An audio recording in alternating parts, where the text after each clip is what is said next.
दोस्तों, क्या हुआ जब एक गरीब बाप अपने बेटे के साथ गाड़ी लेने शोरूम गया, लेकिन शोरूम का मालिक यह कहकर भगा देता है कि तुम जैसे गरीबों की यहां गाड़ी खरीदने की औकात नहीं है।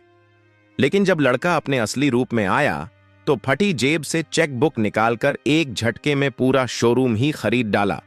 उसके बाद फिर ऐसा होता है जिसकी किसी ने कल्पना भी नहीं की थी। दोस्तों, यह सच्ची घटना उत्तर प्रदेश के लखनऊ की है, जहां एक गरीब परिवार रहता था। माता पिता के साथ साथ एक अर्जुन नाम का लड़का भी था।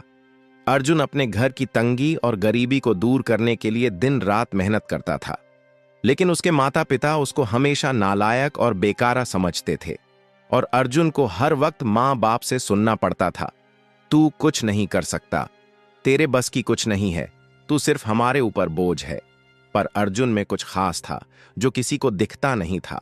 वो हर बात चुपचाप सुनता, पर उसकी आंखों में ठान लेने वाला सन्नाटा रहता। उसकी एक बड़ी बहन भी थी, गौरी, उम्र करीब 21 साल। अब गांव में ये उम्र शादी की हो जाती है। माँ पिता परेशान रहते थे कि कब इसका ब्याह करें, लेकिन मुश्किल ये थी कि दहेज का इंतजाम कहां से हो। गौरी समझदार थी, वो जानती थी कि घर की हालत क्या है। वो खुद कहती थी, माँ बाबूजी, मेरी शादी की इतनी जल्दी क्या है? अर्जुन पढ़ाई कर ले, कुछ काम पकड़ ले, फिर आराम से कर लेना मेरी शादी। लेकिन गांव का माहौल ऐसा था कि जवान लड़की का घर में रहना भी ताना बन जाता था। एक दिन की बात है, अर्जुन अपने पिता शंभू के साथ पास के शहर गया। शंभू के किसी पुराने दोस्त ने कहा था कि मैं थोड़ी सी मदद कर दूंगा, तुमको एक नई गाड़ी दिलवा दूंगा, तुम आ जाना। अर्जुन के दिल में पहली बार एक छोटी सी उम्मीद जगी थी। अगर कार आ गई तो गांव में टैक्सी चलाएंगे, कुछ आमदनी होगी। वो दोनों शहर के एक चमचमाते कार शोरूम में गए। दुकान के बाहर खड़ी नई कारें, अंदर एसी की ठंडी हवा और शीशों की दीवारें। गांव से आए शंभू और अर्जुन को ये दुनिया किसी सपने जैसी लगी। लेकिन शोरूम के अंदर घुसते ही जिस तरह से सेल्समैन ने उन्हें देखा, वो नजर काटने वाली थी। उसने अर्जुन के गंदे चप्पल, पसीने से भीगी कमीज और उसके पिता के पुराने झोले को देखा। फिर एक बार मुस्कुराया और बोला, देखिए साहब, यहां गाड़ी देखने का कोई चार्ज नहीं है, पर यह जगह आपके लिए नहीं है। बाहर सेकंड हैंड कार की दुकानें हैं, वहीं जाइए। शंभू ने विनम्रता से कहा, भैया, एक दोस्त ने भेजा है, उसने कहा था यहां। अरे भैया, हर कोई कहता है जान पहचान है, पर खरीदने लायक हो तब बात करना, यहां टाइम पास करने मत आओ। वो सेल्समैन झल्लाते हुए बोला। अर्जुन कुछ नहीं बोला, बस एक तक उस शोरूम को देखता रहा। बाहर निकले तो शंभू की आंखें भर आई थीं, पर उन्होंने अर्जुन से कुछ नहीं कहा। पर अर्जुन के दिल में कुछ टूट गया था, या शायद कुछ बन गया था। रात को घर लौटे तो मां पूछने लगी, गाड़ी मिली?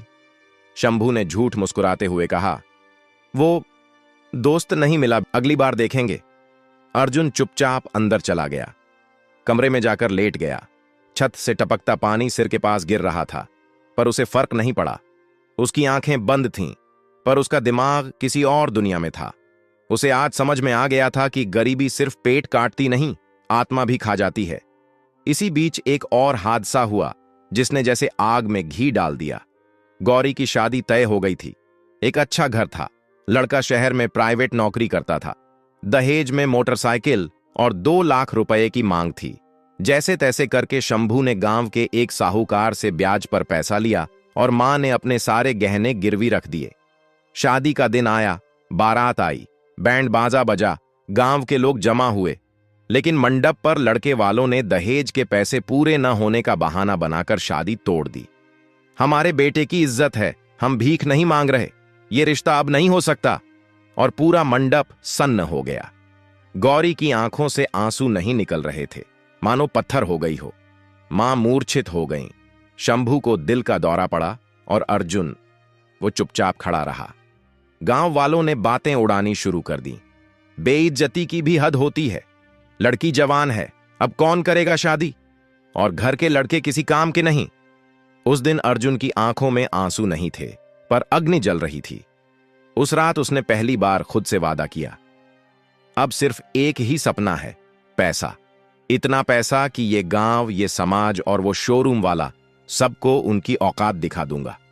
शादी टूटने के बाद जैसे सब कुछ बिखर गया था। घर की दीवारें भी जैसे उदास हो गई थीं। मां चुपचाप खाट पर लेटी रहती, पिता का इलाज चल रहा था और गौरी, वो तो जैसे बोलना ही भूल गई थी। कुछ नहीं खाती, कुछ नहीं कहती। गांव वालों की बातें कान में पड़ती, पर वो बस छत की तरफ देखती रहती। और अर्जुन, वो अब पहले वाला अर्जुन नहीं था। अब उसकी आंखों में सन्नाटा नहीं, आग थी। गांव के लोग सोचते थे कि वो भी टूट जाएगा, लेकिन वो तो जैसे भीतर से और मजबूत हो गया था। अब वो ना ज्यादा बोलता था, ना किसी से नजर मिलाता। दिन में काम करता और रात में पढ़ता।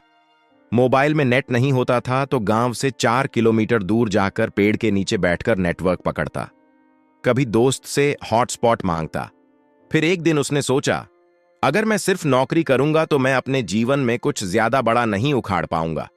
मुझे ऐसा करना होगा जिससे मैं पैसा कागज की तरह छापूं, और कागज की तरह पैसा छापने का सिर्फ एक ही तरीका था, शेयर मार्केट। उसने ठान लिया था, अब नौकरी नहीं, अब बड़ा खेल खेलना है।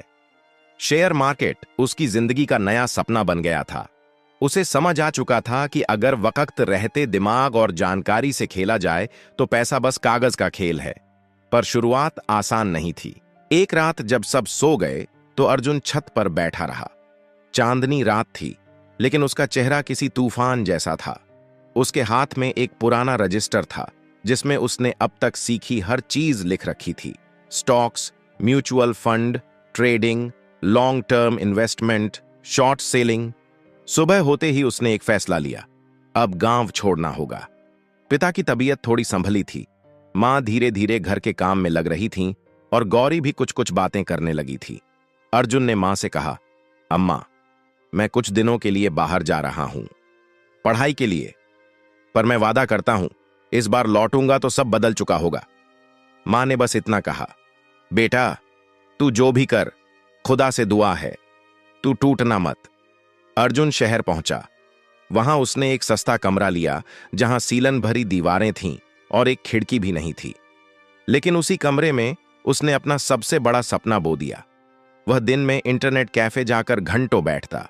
YouTube, blogs, news articles, trending graphs, सब कुछ पढ़ता और समझता। कई बार भूखा रह जाता, पैसे नहीं होते थे खाना खाने के, लेकिन उसे परवाह नहीं थी। एक बार तो भूख के मारे बेहोश हो गया था। हॉस्पिटल में जब होश आया तो डॉक्टर ने कहा, तुम्हें आराम की जरूरत है। पर अर्जुन को आराम नहीं चाहिए था, उसे सिर्फ रिजल्ट चाहिए था। एक दिन एक वीडियो में उसने सुना, शेयर मार्केट में समझ और संयम से खेलो तो पैसा छपाई की तरह आता है, लेकिन लालच से खेलो तो सब कुछ मिट्टी हो जाता है। उसने इस बात को दिल पर ले लिया। अब वो दिन रात डेमो ट्रेडिंग करता, यानी बिना असली पैसे लगाए मार्केट की चालों को समझता। कुछ महीनों बाद उसने अपने गांव के एक पुराने जान पहचान वाले से 5,000 उधार लिए। उसे बताया कि एक कोर्स करना है। उस पैसे से उसने अपना पहला छोटा सा रियल ट्रेड किया और यहीं से खेल शुरू हुआ। पहली बार जब उसे मुनाफा हुआ तो वो हंस नहीं पाया, बस आंखें बंद करके आसमान की तरफ देखा, जैसे किसी को शुक्रिया कहा हो। धीरे धीरे उसका आत्मविश्वास बढ़ता गया।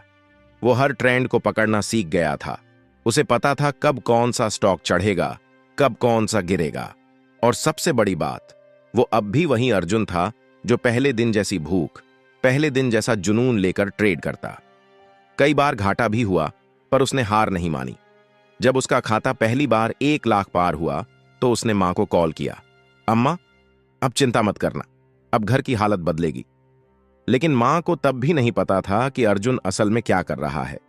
उन्होंने बस इतना कहा, खुश रह बेटा, ये जान के ही सुकून है। कुछ ही महीनों में अर्जुन लाखों में खेलने लगा। उसने एक फंड शुरू किया जिसमें कुछ पुराने दोस्तों को भी जोड़ा। उसने उन्हें पैसे कमाने के तरीके सिखाए, उनकी मदद की, लेकिन खुद को अब भी छुपा कर रखा। उसे शोरूम वाला याद था, वो घिनौनी हंसी, वो तिरस्कार भरी नजर, सब कुछ उसकी रग रग में बसा था। और फिर एक दिन अर्जुन ने खुद को बदलने की ठानी। उसने कुछ अच्छे कपड़े लिए, बाल ठीक करवाए और एक नई कार बुक की, कैश पेमेंट पर। कार डिलीवर होने के दिन उसने वही शोरूम चुना, वही जो उसे और उसके पिता को कभी बेइज्जत कर चुका था। वो कार खरीदने नहीं गया था, वो बदला लेने गया था। शोरूम में घुसा तो वहां वही पुराना मैनेजर था। अर्जुन को पहचाना नहीं, लेकिन नजर वही थी, घमंड और तिरस्कार से भरी। जी क्या चाहिए आपको? उसने पूछा। अर्जुन मुस्कुराया। वो गाड़ी देख रहे हैं आप? वो चाहिए, मैनेजर ने कहा। यह गाड़ी काफी महंगी है, क्या आप पेमेंट करने की स्थिति में हैं? अर्जुन ने चुपचाप एक फाइल टेबल पर रख दी। अंदर बैंक स्टेटमेंट, डीमैट अकाउंट की कॉपी और उसके फंड के दस्तावेज थे। मैनेजर के चेहरे का रंग उड़ गया। आप अर्जुन सिंह हैं? उसने घबराकर पूछा। हां, अर्जुन ने शांत स्वर में कहा। और आज मैं ये गाड़ी नहीं, पूरा शोरूम खरीदने आया हूं। शोरूम का माहौल एकदम सन्न हो गया था। चारों तरफ खामोशी छा गई थी। अर्जुन की आंखों में अब कोई गुस्सा नहीं था, सिर्फ ठंडा आत्मविश्वास था। मैनेजर जो कभी उसके पिता को भगा चुका था, अब कांपते हाथों से कागज पलट रहा था। हर एक पन्ने पर करोड़ों की जानकारी थी, बैंक बैलेंस, प्रॉफिट ग्राफ, निवेश के आंकड़े, वो सब कुछ जो किसी इंसान को आम से खास बना देता है। आप मजाक तो नहीं कर रहे ना सर? मैनेजर ने डरते हुए पूछा। मजाक? अर्जुन हंसा। मजाक तो उस दिन आपने किया था, जब मेरे बाबा के पैरों के नीचे से कुर्सी खींच दी थी, जब आप बोले थे ये शोरूम गरीबों के लिए नहीं है। आज मैं वही कुर्सी खींचने आया हूं, लेकिन कागज से। अर्जुन ने अपने पीए को बुलाया, जो बाहर ही खड़ा था। इनसे बात कीजिए, फाइनल रेट तैयार करवा लीजिए, मुझे आज ही रजिस्ट्री करानी है। शोरूम के बाहर एक नई चमचमाती गाड़ी खड़ी थी, उसी मॉडल की, जिसको देखकर उस दिन अर्जुन और उसके पिता लौटे थे। आज वही गाड़ी अर्जुन के नाम थी और शोरूम, वो भी कुछ ही घंटों में उसके नाम होने वाला था। मैनेजर ने गले में अटकती हुई आवाज से कहा, सर, उस दिन मैं आपको पहचान नहीं पाया था, बहुत बड़ी गलती हो गई मुझसे। अर्जुन धीरे से बोला, गलतियां इंसान करता है, लेकिन कुछ गलतियां इंसान को इंसान नहीं रहने देती। शोरूम से निकलते वक्त अर्जुन ने एक बार पलट कर देखा। वो दरवाजा जहां से उसे और उसके पिता को बाहर निकाल दिया गया था, आज उसी दरवाजे से वो मालिक बनकर बाहर निकला। गाड़ी में बैठकर उसने फोन उठाया, मां को कॉल किया। अम्मा, एक बात पूछूं? हां बेटा। अगर मैं कहूं कि अब वो शोरूम मेरा है जिसमें हमें घुसने नहीं दिया गया था, तो क्या आप यकीन करेंगी? मां चुप हो गईं। कुछ देर बाद आवाज आई, बेटा, तू अब जो भी कहेगा मैं आंख बंद करके मान लूंगी। तू हमारे लिए जो कर रहा है उसे भगवान देख रहा है। अर्जुन की आंखें भीग गईं, पर उसने आंसुओं को बाहर नहीं आने दिया। अब वो वक्त नहीं था रोने का, अब वो वक्त था उड़ान का। गांव वापस जाना बाकी था, पर इस बार बिना बताए नहीं। रास्ते में कुछ पुरानी गलियां मिलीं, वही पगडंडी, वही पीपल का पेड़, सब कुछ वैसा ही था, बस अर्जुन अब वैसा नहीं था। गांव पहुंचा तो सूरज डूब रहा था। पीले नारंगी आसमान में धूल उड़ती थी और बच्चों की खेलती आवाजें गूंज रही थीं। गांव वाले पहले तो पहचान ही नहीं पाए, फिर धीरे धीरे खबर फैल गई, अर्जुन लौट आया है। वो जो शहर गया था, अब बहुत बड़ा आदमी बन गया है, करोड़पति, शोरूम खरीद लिया है। गांव की गलियों में जो लोग उसे देखकर मुंह फेर लेते थे, अब सामने आकर मुस्कुरा रहे थे। अर्जुन बेटा, बड़ा आदमी बन गया तू। अरे तुम्हारी तो किस्मत ही पलट गई रे। हम तो पहले ही कह रहे थे कि ये लड़का कुछ करके दिखाएगा। अर्जुन चुपचाप मुस्कुराता रहा। वो किसी से नाराज नहीं था। उसे अब समझ आ चुका था, दुनिया सिर्फ नतीजे देखती है, इरादे नहीं। घर पहुंचा तो मां दहलीज पर बैठी थी। जैसे ही अर्जुन सामने आया, मां ने देखा और कुछ देर तक देखती रही। बेटा, तू? हां अम्मा, मैं ही हूं। मां ने उसे गले से लगा लिया। इतने सालों का सब्र जैसे आंखों से बह निकला। गौरी दौड़ती हुई आई। भैया, आप आ गए? सच में आप? अर्जुन ने उसका माथा चूमा। अब कभी दूर नहीं जाऊंगा और अब किसी की शादी दहेज के बिना भी होगी, समझी? गौरी हंस दी, पर उसकी आंखें बोल रही थीं, मुझे अपने भाई पर गर्व है। पिता अब भी बीमार थे, लेकिन अर्जुन ने उन्हें सबसे पहले प्राइवेट अस्पताल में शिफ्ट कराया। डॉक्टर को खास तौर पर कहा, ये मेरे भगवान हैं, इनकी सेवा में कोई कसर नहीं रहनी चाहिए। कुछ हफ्तों में इलाज शुरू हुआ। घर में पहली बार सफेदी हुई, छत की मरम्मत हुई, नया कूलर, नया घर। गांव के लोग अब अर्जुन को इज्जत से देखते थे। लेकिन अर्जुन को इज्जत चाहिए भी नहीं थी, उसे अपने परिवार की मुस्कान चाहिए थी, और वो अब धीरे धीरे लौट रही थी। पर कहानी यहीं खत्म नहीं थी। अर्जुन को याद था जब उसकी बहन की शादी टूटी थी, जब गांव के लोगों ने भरी पंचायत में उनके चरित्र और हैसियत पर सवाल खड़े किए थे, जब उसकी मां चुपचाप सब सुनती रही थीं और पिता की आंखें नम थीं, लेकिन कुछ कह नहीं पाए थे। पर अभी भी एक चीज अधूरी थी, वो दूल्हा जिसने बारात लौटा दी थी, वो पंचायत जहां उनके नाम पर कीचड़ उछाला गया था, वो लोग जिन्होंने उसकी मां को रुलाया था। एक दिन अर्जुन ने अपने पिताजी से कहा, बाबा, अगर आप कहें तो मैं गौरी की शादी फिर से तय करूं, लेकिन इस बार शर्तें हमारी होंगी। पिता ने पूछा, बेटा, अब कौन हां करेगा? अर्जुन ने कहा, अब हां करने वालों की लाइन लगेगी बाबा, लेकिन हमें अपने जैसे इंसान चाहिए जो दहेज नहीं मांगे, इज्जत दे और गौरी को साथ निभाने वाला जीवन साथी दे। कुछ हफ्तों बाद गौरी की शादी तय हुई, एक शिक्षक से जो खुद एक गरीब परिवार से था, लेकिन सोच से बड़ा था। न दहेज मांगा, न दिखावा, बस एक सादा समारोह, सच्चा रिश्ता। गांव में जब शादी हुई तब पंचायत के वो लोग भी बुलाए गए जिन्होंने सबसे ज्यादा जलील किया था। अर्जुन ने सबसे मुस्कुराकर कहा, आप लोग हमारे सम्मान में आए, यही सबसे बड़ी बात है। मैं किसी से बदला नहीं लेता, बस बदलाव लाता हूं। पंचायत में एक बुजुर्ग खड़ा हुआ जिसके शब्द पूरे गांव ने सुने। बेटा अर्जुन, तूने वो कर दिखाया जो हमारे गांव में किसी ने नहीं किया। तू आज सिर्फ अपने मां बाप का नहीं, पूरे गांव का बेटा बन गया है। अर्जुन की आंखों से एक आंसू गिरा, लेकिन वो कमजोरी का नहीं था, वो जीत का आंसू था। गौरी की शादी के बाद अर्जुन की जिंदगी में जैसे एक नया सवेरा आया था और बहन की मुस्कान में एक नई दुनिया बस गई थी। मगर अर्जुन जानता था उसकी यात्रा यहीं खत्म नहीं होती। अब उसे उड़ना नहीं, उड़ाना था। उस रात जब सब सो चुके थे, अर्जुन ने लैपटॉप खोला। स्क्रीन पर वो चार्ट्स, ग्राफ्स, स्टॉक्स और डिजिटल मार्केटिंग के नंबर उभर आए जिनसे वह करोड़ों कमा चुका था। पर आज उसका ध्यान कुछ और था, एक आइडिया, एक बड़ा गेम। उसने खुद से कहा, अब सिर्फ पैसे नहीं चाहिए, अब इंपैक्ट चाहिए। अर्जुन ने अगले दिन शहर का रुख किया, लेकिन इस बार किसी काम के लिए नहीं, अपनी दुनिया बनाने के लिए। उसे एक टीम बनानी थी। ऐसे लोग चाहिए थे जो जोश से भरे हों और जो भीड़ में खड़े रहकर भी सबसे अलग सोचना जानते हों। कुछ दिन में उसने ऑनलाइन ढूंढकर 2 लड़के और 1 लड़की की टीम बनाई। एक था इमरान, जो दिल्ली में ऐप डेवलपमेंट सीख रहा था। दूसरा था राकेश, जिन्हें सोशल मीडिया मार्केटिंग का एक्सपर्ट कहा जाता था।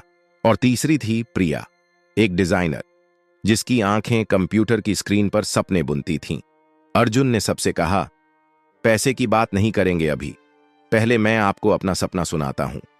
फिर उसने बताया, मैं एक ऐसा डिजिटल प्लेटफॉर्म बनाना चाहता हूं जो गांव के बच्चों को स्किल सिखाए। एक ऐप, एक वेबसाइट और एक पूरा सिस्टम जो गांव वालों को दिखाए कि डिजिटल दुनिया सिर्फ शहरों के लिए नहीं है। इमरान बोला, भाई ये बहुत बड़ा प्रोजेक्ट है। अर्जुन मुस्कुराया, बड़े सपनों को बड़ा ही होना चाहिए। टीम बन गई और अगले कुछ महीने उनकी जिंदगी का सबसे कठिन, सबसे जुनूनी दौर बना। ऐप का नाम रखा गया जड़ें, मतलब अपनी जड़ों से जुड़ो और डिजिटल दुनिया में उड़ो। धीरे धीरे जड़ें ऐप दूसरे गांवों में भी फैलने लगी। सोशल मीडिया पर अर्जुन की कहानी वायरल हो गई। लोग कहने लगे, ये वो लड़का है जो खुद नीचे से ऊपर आया और अब सबको ऊपर लाना चाहता है। कई बड़े निवेशकों ने अर्जुन से संपर्क किया। उन्होंने ऑफर दिया, हम 5 करोड़ लगाते हैं, ऐप हमें दे दो।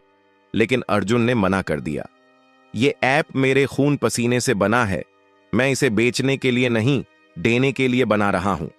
अब वो सिर्फ अर्जुन नहीं था, वो एक मिशन था। पर उसके अंदर अब भी एक बात चुभ रही थी, वो शोरूम।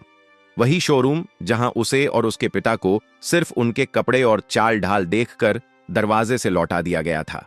उस अपमान का जहर आज भी उसकी यादों में ताजा था। एक बार बदला लेने के बाद भी उसके मन में ठंडक नहीं पड़ी थी। वह अपने बाप के सामने बाप की बेइज्जती का बदला लेना चाहता था। सुबह सुबह उसने अपने पिताजी से कहा, बाबा चलो कहीं चलते हैं। पिता बोले, कहाँ? वो शोरूम याद है?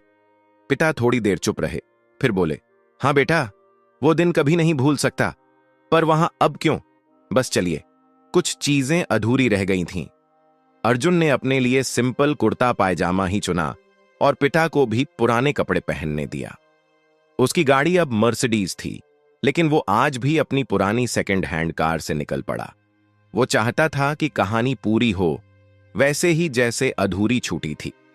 शहर की सड़कों पर जब कार चल रही थी, अर्जुन की आंखों में वो पुराना मंजर बार बार घूम रहा था, जब उनके साथ ऐसा व्यवहार हुआ जैसे वो इंसान ही न हो। शोरूम वहीं था, बोर्ड वहीं, चमक वहीं, और अंदर वो ही एसी की ठंडी हवा, चाय कॉफी की खुशबू और सेल्समैन की घमंड भरी मुस्कानें। जैसे ही अर्जुन और उनके पिता ने शोरूम में कदम रखा, सेल्समैन ने उन्हें ऊपर से नीचे तक देखा। अर्जुन जानता था कि फिर वही होगा। सेल्समैन बिना मुस्कुराए बोला, हाँ भाई साहब, यहां कार बहुत महंगी मिलती है, बजट में है तो ही देखिए। पिता कुछ कहने ही वाले थे कि अर्जुन ने उनका हाथ पकड़कर धीरे से कहा, शांत रहिए बाबा, मैं सब संभाल लूंगा। सेल्समैन फिर बोला, देखिए, समय खराब मत कीजिए, हम सिर्फ सीरियस कस्टमर से डील करते हैं। अब अर्जुन मुस्कुराया, वो मुस्कान जिसमें तिरस्कार नहीं, ठंडी आग थी। मैनेजर को बुलाइए, अर्जुन ने कहा। सेल्समैन चिढ़ गया, क्यों? क्या मैनेजर आपका नौकर है? अर्जुन ने जेब से एक कागज निकाला और उसके हाथ में थमाया। सेल्समैन ने जैसे ही पेपर देखा, उसके चेहरे का रंग उड़ गया। उसमें लिखा था, डील क्लोज, शोरूम बिक्री के लिए फाइनल, खरीदार अर्जुन सिंह। अर्जुन ने शांत स्वर में कहा, इस शोरूम का मालिक मैं हूं। सेल्समैन की जुबान जैसे सूख गई। बाकी स्टाफ भी धीरे धीरे एक जगह जमा हो गया। अर्जुन ने ऊंचे स्वर में कहा, याद है कुछ साल पहले मैं और मेरे पिता इसी दरवाजे से लौट आए गए थे, क्योंकि हम गरीब दिखते थे, क्योंकि हमारे पास एटीट्यूड नहीं था, ब्रांडेड कपड़े नहीं थे। आज मैं तुम्हारा मालिक हूं, लेकिन मैं वही अर्जुन हूं। फर्क बस इतना है कि अब मैं चुप नहीं हूं। मैनेजर ने आकर अर्जुन को नमस्कार किया और बोला, सर, हम माफी चाहते हैं, हम नहीं जानते थे कि आप। बस, अर्जुन ने टोका, माफी की जरूरत नहीं है, पर एक बात जरूर सीखो, किसी को उसके कपड़ों से मत परखो। तुमने हमें गरीब समझा, पर शायद इंसान भी नहीं समझा। पूरा स्टाफ खामोश खड़ा था। पिता की आंखों में आंसू थे। उन्होंने अर्जुन के कंधे पर हाथ रखा और कहा, बेटा, आज तूने वो कर दिखाया जो बहुत कम लोग कर पाते हैं, अपमान का बदला इज्जत से लिया। अर्जुन ने मुस्कुराते हुए कहा, बाबा, बदला कभी गुस्से से नहीं लिया जाता, उसे बदलाव से लिया जाता है, और मैंने सिर्फ जवाब दिया है, वो भी अपने तरीके से। उसी समय अर्जुन ने एक आदेश दिया, शोरूम में एक स्पेशल डिस्काउंट स्कीम लॉन्च की जाए, जहां गांव के किसी भी जरूरतमंद किसान या गरीब परिवार को गाड़ी चाहिए हो, उसे विशेष रियायत पर दी जाएगी। और एक दीवार पर बड़ा पोस्टर लगवाया गया, कभी किसी को छोटा मत समझो, हो सकता है वो कल तुम्हारा मालिक हो। अब अर्जुन उस कुर्सी पर बैठा था जहां कभी उसे बैठने नहीं दिया गया था, पर उसके मन में अब भी घमंड नहीं था, बस संतोष था। वापसी के रास्ते में जब पिता और बेटा गाड़ी में बैठे तो पिता ने कहा, अब क्या सोच रहे हो बेटा? अर्जुन ने कहा, अब असली खेल शुरू करना है बाबा, अब मेरे जैसे हजारों अर्जुन तैयार करने हैं। और गाड़ी धीरे धीरे गांव की ओर बढ़ने लगी।